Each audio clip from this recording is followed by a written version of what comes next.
Welcome back to The Explainer, folks. Today, we're diving into a story that honestly feels like the ultimate visually stunning ancient blockbuster. It's a cosmic war born entirely from the devastating consequences of past actions. We are digging into the second tablet of the Babylonian creation epic, the ENUMA ELISH. And let me tell you, this is a narrative packed with monstrous armies, totally paralyzed leadership, and the harsh, uncomfortable reality of what it actually costs to be saved from total destruction. Get ready, because the stakes here literally could not be higher. Just picture this for a second. You're standing on the front lines of a massive war, and this is the ironclad guarantee you get about the enemy forces. Anyone who gazes at them will be stricken down with horror. That is the utterly terrifying curse verbalized by Lady Humor, the creator of a brand new, completely unstoppable monster army. We're dropping right into the thick of the action here. The creator goddess Tiamat has been pushed to her absolute breaking point, and she's unleashing an impossible threat upon her very own children, the gods. It's such a striking, cinematic visual. A legion that's designed not just to physically fight, but to completely psychologically break anyone who even dares to look at them.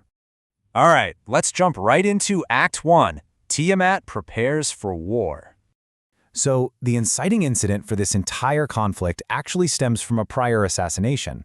Driven to complete madness by the god Ea boldly killing her mate, Apsu, Tiamat decides to unleash a literal legion of horrors. She calls a massive war council and starts mass-producing an army to just entirely wipe out the gods who betrayed her. And the sheer, overwhelming diversity of this ruthless horde? It is straight out of a nightmare. Listen to this lineup. Big snakes with piercing fangs. Mushushu dragons with bodies infused with poison instead of blood, shooting deadly beams. You've got brutal Umi devils, Ugolin devils, and Lamu heroes. Mad dogs and terrifying scorpion men. Half-man, half-fish beasts, and half-man, half-bull creatures. That is 11 specific, monstrous species, all armed with ruthless weaponry, showing absolutely zero fear and wearing mantles of brilliance so they actually appear as gods themselves. It is a devastating, unstoppable wall of fury. But here's the thing. Brute force just isn't going to cut it on its own. Tiamat needs a general. To lead this monstrous horde, she initiates a massive political shift. She elevates one of her children, Kingu, to be her soulmate and supreme commander. And to really cement his authority, she gives him the Tablet of Fate. She literally clasps this thing right to his chest. Now, this isn't just some symbolic badge. It is a cosmic superweapon of authority. It grants the bearer supreme command, meaning that whatever comes out of their mouth obliterates flames, incapacitates the mighty, becomes absolute law, and can never, ever be altered. Kingu is now the undisputed ruler of the Congress of Gods. Which brings us to Act 2. The gods learn the truth. So, word of Tiamat's horrifying war machine and Kingu's massive promotion finally reaches the establishment gods. And suddenly we shift from the noisy, chaotic preparations of Tiamat to a sudden, gripping panic among the pantheon. It's a brilliant look at how our past actions always catch up to us. Think about it. On one hand, we have Ea the aggressor, the incredibly bold god who kicked off this entire cosmic conflict by killing Apsu in the first place. But then, upon hearing the news about Tiamat's monstrous army, we get Ea the paralyzed. The text literally says he was left speechless and just sat there in total silence. The shock is absolute. The very god who started the war is completely immobilized by the consequences of his own actions. This brings up an absolutely crucial point about how leadership reacts in a crisis. Here, it completely crumbles into blame shifting. Ea finally gathers himself and goes to his father, Anshar, the king of the gods, to break the news. And Anshar's physical reaction is so incredibly human. He finds the news deeply distressful. His muscles physically tighten with anxiety, and he bites his lip. But rather than stepping up and formulating a plan, Anshar just points the finger directly at Ea. He basically says, "Son, you began this conflict, so you're responsible for it. You went out and killed Apsu, making Tiamat mad." It is a classic, total breakdown in command. Ea tries to defend his actions as prudent and justified, but the reality is they are totally backed into a corner. And that takes us right into Act 3, the hero's retreat. Desperate for a solution, Anshar commands Ea to march out and confront her, hoping that maybe his spells can somehow subdue her rage. But the vanguard fails entirely.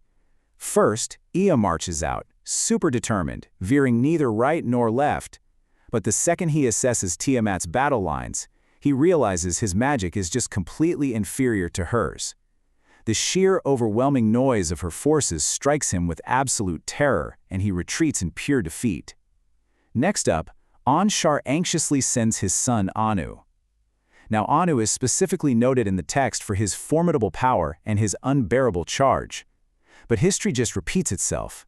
Anu goes out, takes one look at the horrific supreme forces, hears the unending roar of those monsters, and he too is struck with terror.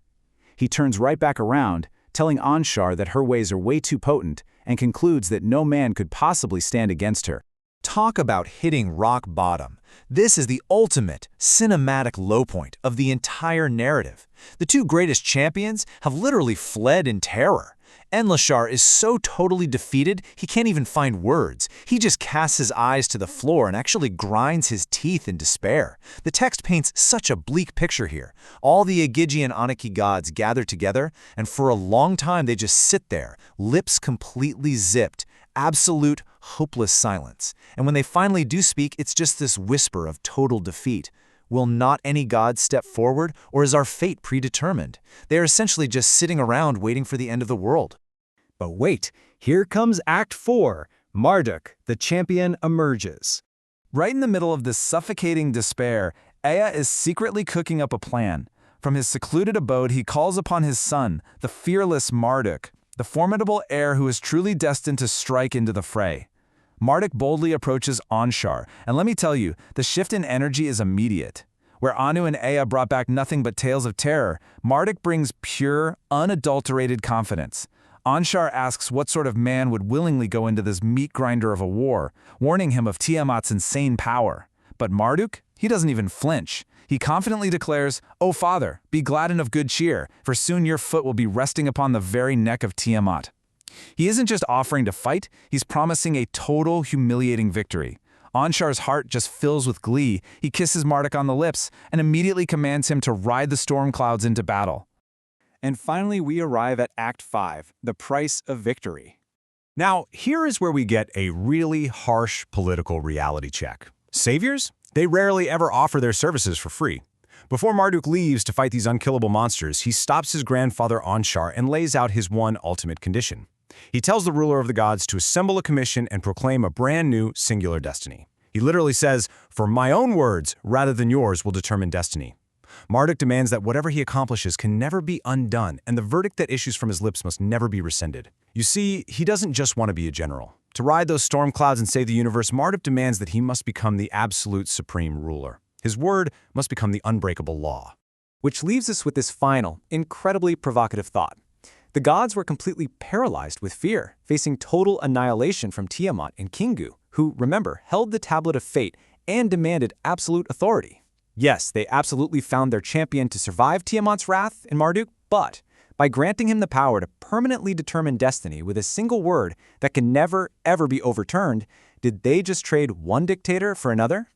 It is such a brilliant political thriller baked right into this ancient myth, forcing us to ask, what is the true lasting cost of absolute security? Thank you so much for joining me for this explainer, and I will leave you to ponder that exact question.